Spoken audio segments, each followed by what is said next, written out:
我係鑽石大師 Shirley Law 啦，好感恩 Samuel 大哥建立呢個平台啦，都感謝我個推薦人啦，莎姐啦，俾呢次機會我。今次咧，我分享我點樣加入艾多美啦。喺5年前，莎姐有一日揾我話，有間韓國公司冇投資嘅喎，到時揾你啦。點知過咗1個禮拜咧，佢都冇揾我，咁我就好心急啦，想知道係乜嘢嚟㗎啦。咁我就主動約佢出嚟，咁佢就講咗俾我聽，即係艾多美係一間咩公司啦。咁我清楚知道咧，咁就登記咗。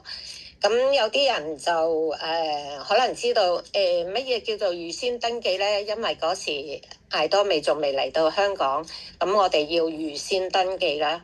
咁就好即係好不猶豫咁樣就登記咗啦。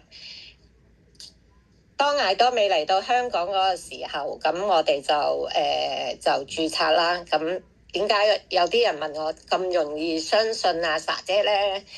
因為我知道莎姐係一個能力好強嘅人啊，佢以前喺其他個平台係做得非常之好嘅。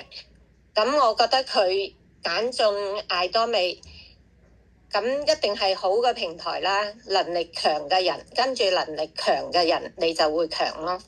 咁我以前係做服裝生意嘅，咁就因為生意越嚟越差啦，好多啲外國客都唔嚟香港攞貨啦，咁就鋪租又年年加價啦，咁就變咗生意好差，咁就最後結束10年嘅時裝批發啦，咁就轉咗去幫人哋做加工啦。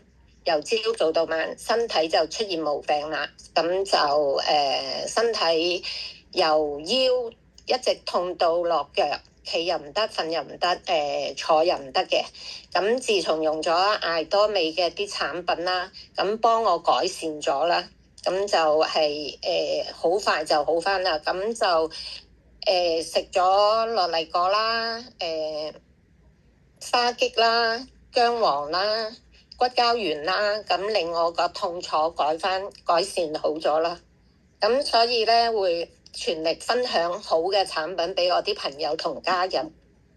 咁我知道艾多美咧係可以喺度咧實現我嘅人生目標嘅，所以我唔放棄啦，一定可以成功啦。見證即係喺成功學院好多平凡嘅人都可以成功，咁我哋一定要唔放棄，一定可以成功嘅。咁就知道咁早都推薦大家去參加早會啊。咁知道咁早起身都有困難嘅，但係即係只要你想啦，就一定可以嘅。咁我見到 Samuel 大哥每日朝早都係好準時，咁會進入個早會啦。咁我都覺得咁強嘅人都去學習，我哋有乜理由唔去學習呢？咁所以大家鼓勵大家一定要參加早會，同埋崔老師嘅課程，我哋一定要參加，一定要參加。咁學得多，知識係自己嘅，咁對自己嘅事業一定有幫助。咁我今晚分享到呢度，交俾你林總。